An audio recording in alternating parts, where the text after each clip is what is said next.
इसीलिए अर्थ का पानी मार्स पे नहीं जाता, जुपिटर पे नहीं जाता, मरकरी पे नहीं जाता, सन पे नहीं जाता।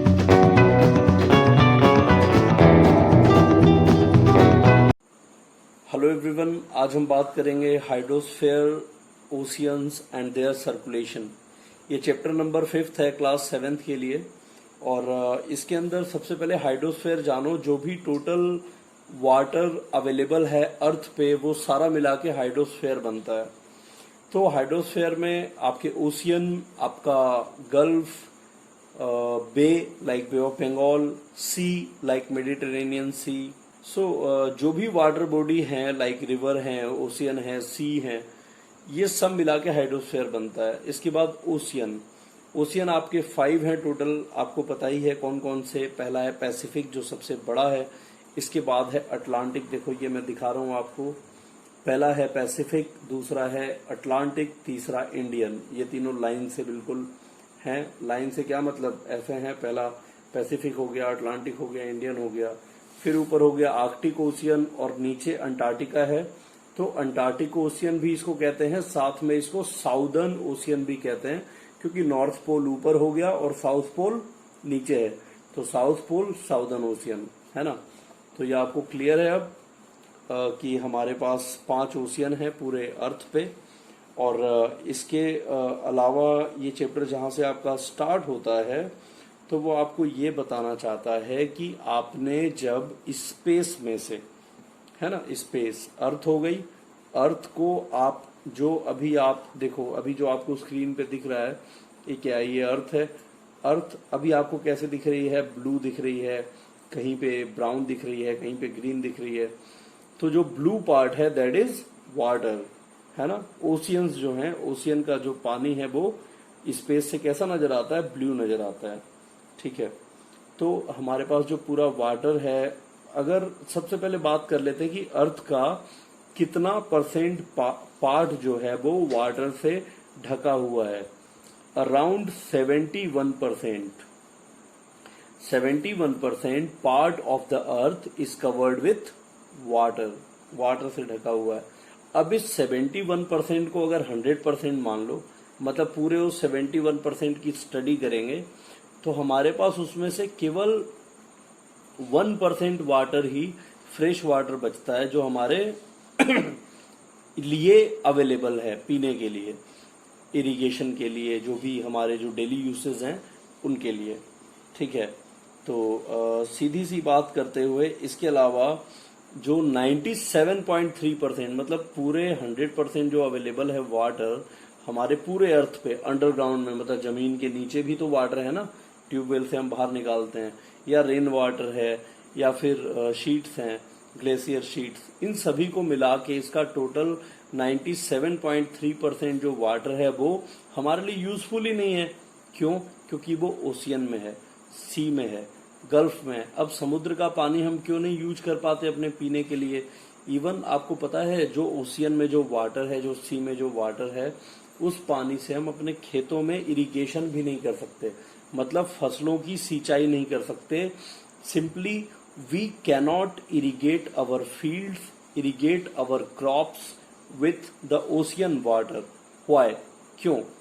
Because the water is saline, the water is salty, है ना। मरीन वाटर है, सलाइन वाटर है, सॉल्टी वाटर है। सी में, सी का जो वाटर है, ओशियन का जो वाटर है, उसमें क्या डिजोल्व है, क्या घुला हुआ है? सॉल्ट, है ना। क्या घुला हुआ है? सॉल्ट। तो सॉल्ट जो है वो इतना ज्यादा है, मतलब 35th पार्ट ऑफ 1000 है ना। तो इतना ज्यादा घुला हुआ है। ये चीजें मैं भी आपको आगे क्लियर करूंगा कैसे क्या है। तो अभी के लिए यही समझ लो कि इतना उसमें सॉल्ट है कि आप उसको यूज नहीं कर सकते। तो इसके अलावा जो भी देखो, फिर आपके बुक में ही लिखा हुआ होगा हाइड्रोस्फीयर के बारे में। हमारे अर्थ पे जो भी वाटर बॉडीज हैं उन सबको मिला के क्या बनता है? हाइड्रोस्फीयर बनता है। इसके अलावा जो हमें यहाँ पे जानने की जरूरत है वो ये है कि लोग ये भी कहते हैं कि जो बारिश होती है वो दोबारा से आ जाएगी। जिससे देखो, हमारे अर्थ के ऊपर चारों तरफ, हमारा जो अर्थ है उसके चारों तरफ क्या है? सबसे पहले कौन सी लेयर है? ट्रोपोस्फेयर। ट्रोपोस्फेयर में 10-11 किलोमीटर तक सारे वेदर कंडीशंस हैं, क्लाउड्स हैं, वहीं पे बारिश होती है, सब कुछ उसी में। तो जो पानी हमारे अर्थ पे है वो इवेपरेट होता है, सन के हीट से इवेपरेट होता है, बट वो 10-11 किलोमीटर के ऊपर नहीं जा पाता है। नहीं जा पाता है तो वहीं पर वो हैवी हो जाता है और वहीं पर वो ग्रेविटी की वजह से रह जाता है। इसीलिए अर्थ का पानी मार्स पे नहीं जाता, जुपिटर पे नहीं जाता, मरकरी पे नहीं जाता, सन पे नहीं जाता। तो अर्थ का जो भी वाटर है वो क्या रहता है? अर्थ के ही चारों तरफ रहता है। क्यों रहता है? क्योंकि अर्थ में ग्रेविटी है। ग्रेविटी समझते हो? गुरुत्वाकर्षण बल इसको हिंदी में कहते हैं। जैसे अगर मैंने ये पेन है ना, ये पेन को अगर मैंने छोड़ा तो ये नीचे गिरा। क्यों गिरा? क्योंकि अर्थ में ग्रेविटी है, सभी चीजों को अपनी तरफ खींच लेती है। तो इसी तरह जो हमारे सबसे पहले तो फिर आप कहोगे तो वाटर वेपर ऊपर क्यों जाता है? वाटर वेपर जो है वो बहुत गर्म रहता है, और जब गर्म रहता है तो क्या होता है? वो गैस के फॉर्म में हो जाता है। वाटर स्टेट्स ऑफ मैटर आपने पढ़ा होगा, वो क्या होता है? गैस बन जाता है और वेपराइज होकर ऊपर चला जाता है। इसके बाद क्लाउड बन जाता है, छोटे छोटे टाइनी वाटर क्रिस्टल्स बन जाते हैं जो क्लाउड्स बन के ऊपर टहलते रहते हैं, वॉकिंग करते रहते हैं। तो ये सारे जो क्लाउड्स ऊपर घूमते रहते हैं, फिर क्या होता है? और भी ठंडक होती है, फिर वो ठंडे हो जाते हैं, ठंडे होके वो भारी हो जाते हैं। गर्म चीज हल्की होती है, ठंडी चीज भारी हो जाती है, तो वो सारे बरस जाते हैं। उसको हम प्रेसिपिटेशन कहते हैं। तो ये चीज़ें ही यहाँ पे लिखी हुई हैं कि जो वाटर है वो क्या होता है, वही वाटर दोबारा बरस जाता है। अगर मान लो सी का वाटर है वो इवेपरेट हुआ, ऊपर गया, फिर से पानी बरसा, ऐसा थोड़ी ही है कि बादल देख देख के बरसते हैं कि चलो जमीन पे ही बरसना है, सी पे नहीं बरसना। समुद्र में भी बारिश होती है, बड़ी बड़ी नदियों के ऊपर भी बारिश होती है, ओशियन पे भी बारिश होती है, हर जगह बारिश होती है ना। तो ये कंसेप्ट है यहाँ पे। तो देखो अब यहाँ पे एक इम्पॉर्टेंट चीज समझ लो, वो है हाइड्रोलॉजिकल साइकिल। क्या है? Hydrological cycle. वाटर साइकिल भी इसको कहते हैं, हाइड्रोलॉजिकल साइकिल। अब ये होती क्या है, कैसे होती है, क्या होता है, इसको समझने के लिए इधर देखो। यहाँ पे आपको क्या दिख रहा है? यहाँ पे आपको दिख रहा है कि, चलो इसको छोड़ो, सीधे मैं तुम्हें समझाता हूँ वाटर साइकिल क्या होती है। सबसे पहले जो पानी है आप देख रहे हो कि वो समुद्र में है, सी में है, ओशियन में है, पॉन्ड्स में है। सनलाइट इतनी तेज हुई सूरज की रोशनी की वजह से, सूरज की हीट की वजह से, गर्मी की वजह से, वो वाटर क्या हुआ? गर्म हुआ। गर्म होके क्या हुआ? वाटर वेपर बन के ऊपर उड़ने लगा। वेपर ऊपर उड़ा, ऊपर उड़ के क्या हुआ? वो क्लाउड बन गया। क्लाउड बन गया। अब इसको जो वाटर जो ऊपर गया, this process is known as evaporation, है ना। ट्रीज में भी ये होता है, ट्री की जो लीव्स होती हैं, लीव्स से भी वाटर इवेपरेट होता है, लेकिन वहां पर उस प्रोसेस को क्या कहते हैं? ट्रांसपायरेशन, है ना। क्या कहते हैं? ट्रांसपायरेशन। तो वाटर ऊपर जा रहा है, इवेपरेशन हो रहा है। इवेपरेशन होने के बाद क्या होता है? कंडेंसेशन, है ना। वाटर कंडेंस होता है, कंडेंसेशन। कंडेंसेशन के बाद जब वो इतना ज्यादा हेवी हो जाता है कि वो फ्लोट नहीं कर पाता, तैर नहीं पाता ऊपर, तो वो क्या करता है? वो नीचे आ जाता है ना, ड्यू टू हेवी वेट। और जो छोटे छोटे वाटर क्रिस्टल होते हैं वो गिरते हैं, बड़े बड़े वाटर क्रिस्टल हो जाते हैं और बारिश फिर हमें दिखती है। तो प्रेसिपिटेशन मतलब वाटर में क्या हुआ? Evaporation, condensation, precipitation. नीचे वाटर आया, नीचे वाटर था, वाटर वेपर बना, ऊपर उड़ गया, कंडेंसेशन हुआ, कोल्ड हुआ, फिर वो नीचे आ गया, इवेपरेशन हुआ, कंडेंसेशन हुआ, प्रेसिपिटेशन हो गया। सिंपल सा कंसेप्ट है। मतलब हमारा ही वाटर ऊपर जा रहा है, फिर नीचे आ जा रहा है। तो इस प्रोसेस को क्या बोलते हैं? इस पूरे प्रोसेस को वही बोलते हैं, इवेपरेशन, कंडेंसेशन, प्रेसिपिटेशन। लेकिन ये एक साइकिल बन जाती है, हमेशा होता रहता है, डेली होगा ये काम, है ना। ये काम रोज होगा। इनफैक्ट रात में भी इवेपरेशन होता है। तो इस पूरी प्रोसेस को क्या बोलेंगे? इस पूरी प्रोसेस को बोलेंगे वाटर साइकिल। ये वाटर की साइकिल ही तो है। रिपीट हो रही है ना। वाटर लिक्विड फॉर्म में है, गैस बन रहा है, फिर लिक्विड बन जा रहा है, तो ये वाटर साइकिल। अब वाटर साइकिल और हाइड्रोलॉजिकल साइकिल दोनों चीजें सेम है। इसके अलावा अब आगे बात कर लेते हैं ओशियन की, है ना। ओशियन, ओशियन में यहाँ पे टॉपिक है सैलिनिटी ऑफ द ओशियन, नमक कितना है ओशियन के अंदर। तो इसके लिए मैं आपको सबसे पहले तो यहाँ पे वही लिखा हुआ है कि ओशियन कितने हैं। अगर मैंने आपको नहीं बताया है इस वीडियो में तो मैं आपको बता देता हूँ। ओशियन जो है वो 5 हैं। सबसे पहले पैसिफिक ओशियन सबसे बड़ा है, उसके बाद अटलांटिक ओशियन एस शेप में है। चलो ये ओशियन आप देख लो। तो ओशियन जो है सबसे पहले पैसिफिक है, फिर अटलांटिक है, फिर अपना इंडियन ओशियन, इंडिया के नीचे वाला पार्ट इंडियन ओशियन। इसके अलावा ऊपर आर्कटिक ओशियन और नीचे अंटार्कटिक ओशियन या फिर साउदर्न ओशियन। इसके बाद अब बात करेंगे कि भाई क्या ये ओशियन का जो वाटर है, तो ओशियन आपने देख लिए। अब आप ये समझो कि जो ओशियन का वाटर है क्या वो हमारे लिए फिट है, कैन वी ड्रिंक इट? तो इसका आंसर है no, we cannot drink the ocean water. हम ओशियन का पानी नहीं पी सकते हैं। क्यों? क्योंकि उसमें नमक बहुत ज़्यादा है और ज़्यादा नमक हमारी बॉडी के लिए हार्मफुल है।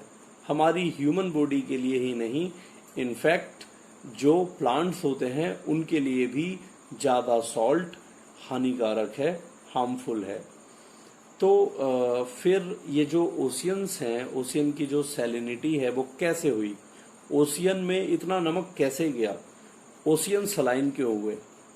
इसके पीछे मैं आपको कारण बताता हूँ कि समुद्र में, ओशियंस में, सी में नमक कैसे गया। देखो क्या होता है, सबसे पहले जो बारिश होती है, तो बारिश जब होती है तो वो लगभग प्योर वाटर होता है, लेकिन हमारे एयर में बहुत सारे सब्सटेंसेस, धूल, गंदगी, केमिकल्स, गैसेस, अब वो सारी चीजें रेन में मिक्स हो जाती हैं।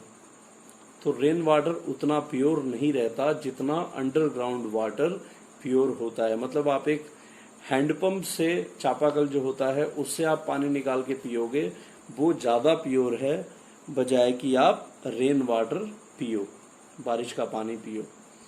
तो इसके अलावा एक चीज और है कि रेन वाटर हो गया, तो रेन वाटर जो है वो एसिडिक होता है ना। एसिड्स बहुत सारे उसमें मिल जाते हैं, और जब वो एसिडिक रेन वाटर जब जमीन पर गिरता है, रॉक्स के ऊपर गिरता है, तो वो रॉक्स को भी धीरे धीरे कमजोर करता है, वीक करता है। इसके साथ ही जो अर्थ, मतलब जो लैंड, अर्थ पर जो लैंड है, जमीन है, उसके ऊपर से पानी बह के, मतलब पानी बरसा, तो पानी क्या होता है, बहते हुए जमीन से सी में जाता है। सी डाउन है, थोड़ा सा स्लोप डाउन है, तो ऐसे बहता हुआ गया सी में, तो वो पूरा जो नमक है, अब नमक बनता है किससे? NaCl, sodium chloride. तो सोडियम क्लोराइड बहता हुआ समुद्र में गया। ऐसे करते करते धीरे धीरे ओशियन जो है वो सॉल्टी हो गए। अब सभी ओशियन एक समान सॉल्टी नहीं होते हैं, है ना। कहीं पर नमक ज्यादा है, सॉल्ट ज्यादा है, कहीं पर सॉल्ट कम है।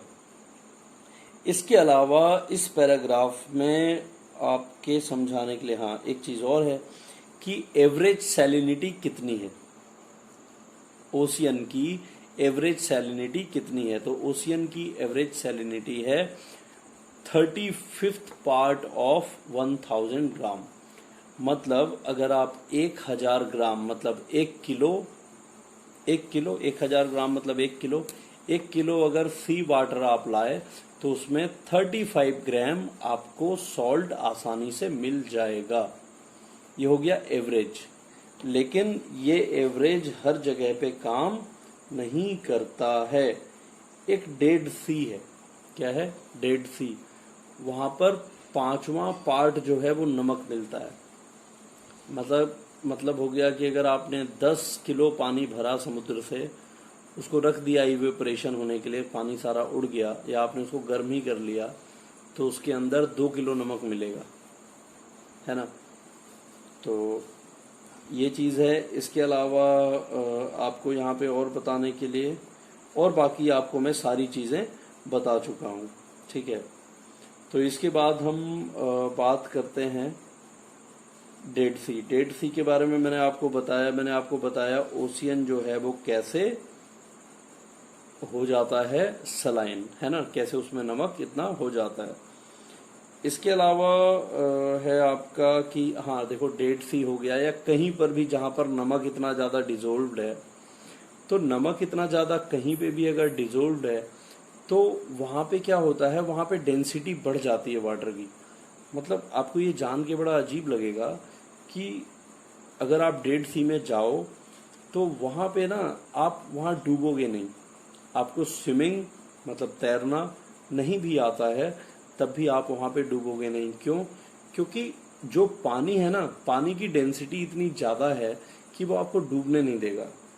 उसमें सॉल्ट्स डिजोल्व्ड है ना, मतलब उसकी डेंसिटी हाई है। डेंसिटी समझते हो? नहीं समझते। जैसे मान लो एक गिलास पानी आपने लिया, एक गिलास पानी के अंदर फिर तुमने उसको, एक गिलास पानी के अंदर तुमने आधा गिलास चीनी घोल दिया। चीनी घोलने के बाद पानी की जो डेंसिटी होगी वो बढ़ जाती है, देखी होगी आपने। तो उसी को कहते हैं डेंसिटी, है ना। डेंसिटी को हिंदी में कहते हैं घनत्व।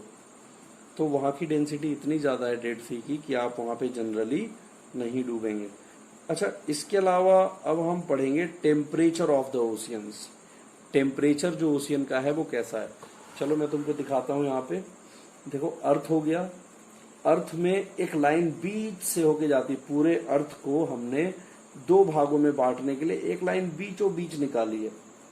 इस देखो, कोई भी लाइन अर्थ पर जब हम ऐसे खींचते हैं, मतलब ये हो गया हॉरिजॉन्टल, है ना, तो इसको कहते हैं लैटिट्यूड। क्या कहते हैं? लैटिट्यूड। और जब हम कोई लाइन ऐसे खींचते हैं तो इसको कहते हैं लॉन्गिट्यूड। तो जब हम ऐसे लाइन खींचते हैं अर्थ के बीचों बीच 0 डिग्री, इसको कहते हैं इक्वेटर। क्या कहते हैं? इक्वेटर। तो जो इक्वेटर है, इक्वेटर पे क्या होता है, सन की जो लाइट होती है वो सीधे पड़ती है ना, ज्यादा पड़ती है सन की लाइट। तो वहां पे क्या होगा, ऐसी जगह पे बर्फ जमेगी क्या? नहीं।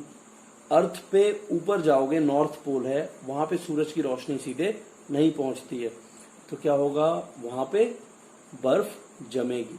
नीचे साउथ पोल, वहां पे भी बर्फ जमेगी। क्यों जमेगी? क्योंकि वहां पे सूरज की रोशनी आसानी से नहीं पहुंचती है।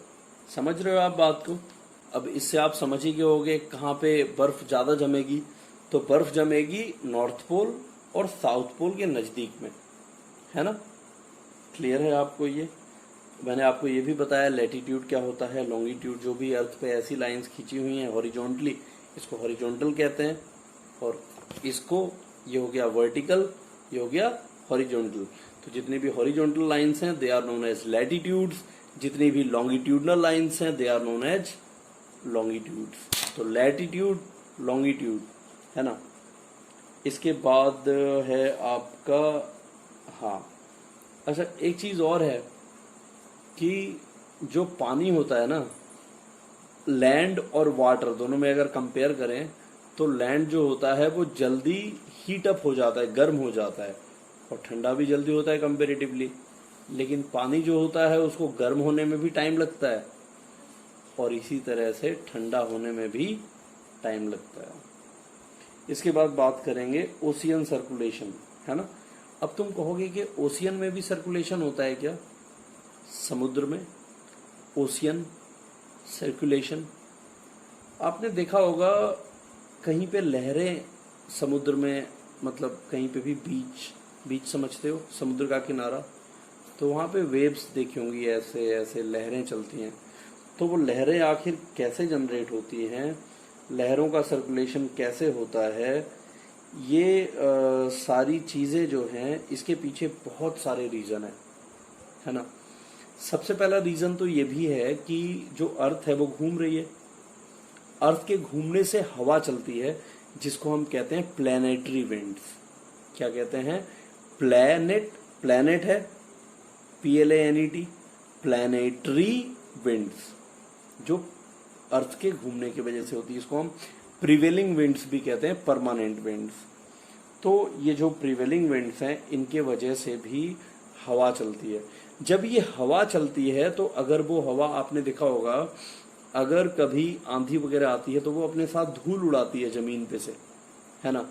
और इसी तरह अगर वो पानी के ऊपर से चलेगी हवा तो क्या होगा, पानी में लहरें पैदा करेगी, वेव्स, ऐसे ऐसे ऐसे। आपने देखा है वेव्स जनरेट होती हैं ओशियन में और वो वेव्स हमें नजर आती हैं। अब वेव्स होती हैं और टाइड्स, दो अलग अलग चीजें हैं। इसके बारे में मैं आपको नेक्स्ट वीडियो में बताऊंगा। वैसे अभी आप ये जान लो कि वेव, टाइड और ओशियन करंट क्या होता है। जब जो ओशियन होता है वो एक पर्टिकुलर तरीके से बहता है तो उसको कहते हैं करंट। ये बिजली वाला करंट नहीं है, ठीक है। इसके बाद ये ओशियन वाटर जो है उसका मूवमेंट क्यों होता है। देखो टेम्परेचर डिफरेंसेस हैं, है ना। हॉट वाटर जो है, हॉट वाटर जैसे देखो सबसे पहले एयर का सर्कुलेशन समझो। एयर जो होती है ना, अर्थ हो गया, अर्थ के बीच में इक्वेटर है। इक्वेटर से जो एयर है, हॉट एयर, वो किधर भागेगी, गर्म हवा ऊपर की तरफ, ठंडी हवा नीचे की तरफ। इसी तरह से जब ठंडी हवा किधर आएगी, नीचे आएगी क्योंकि वो भारी है, और गर्म हवा ऊपर जाएगी। तो ठंडी हवा जब नीचे आएगी तो वो पानी को कैसा करेगी, ठंडा करते हुए नीचे लाएगी। गर्म हवा ऊपर जाएगी, पानी को गर्म करते हुए जाएगी। तो जब ऊपर नॉर्थ पोल है, नीचे साउथ पोल है, उसके नजदीक जो भी लाइक सी है, ओशियन है, वो क्या है, जमे हुए हैं, है ना, आइस। तो जब ये जो आइस है इसके वजह से भी वेव्स जनरेट होती है, क्योंकि hot air goes up, cold air comes down. तो ये हवा जब ऊपर नीचे बार बार आएगी जाएगी, गर्म होगी ठंडी होगी, तो क्या होगा, उसके वजह से वेव्स जनरेट होगी। पहला पॉइंट। दूसरा, सैलिनिटी में डिफरेंस है। सैलिनिटी मतलब सॉल्ट कितना डिजोल्व्ड है, सॉल्ट कितना ओशियन वाटर में है, दिस इज सैलिनिटी। अगला है रोटेशन ऑफ द अर्थ। अर्थ का रोटेशन, इसके वजह से भी मैंने आपको पहले ही बता दिया, अर्थ का जब रोटेशन होता है, अर्थ घूमती है तो हवाएं जनरेट होती हैं, prevailing winds, permanent winds, planetary wind जिसको कहते हैं, उसकी वजह से भी वाटर का सर्कुलेशन होता है, और वाटर का सर्कुलेशन होगा तो वेव्स जनरेट होगी ही। इसके बाद gravitational pull of moon and sun, ये बहुत समझना बहुत जरूरी है। अर्थ आपकी बीच में है, अर्थ बीच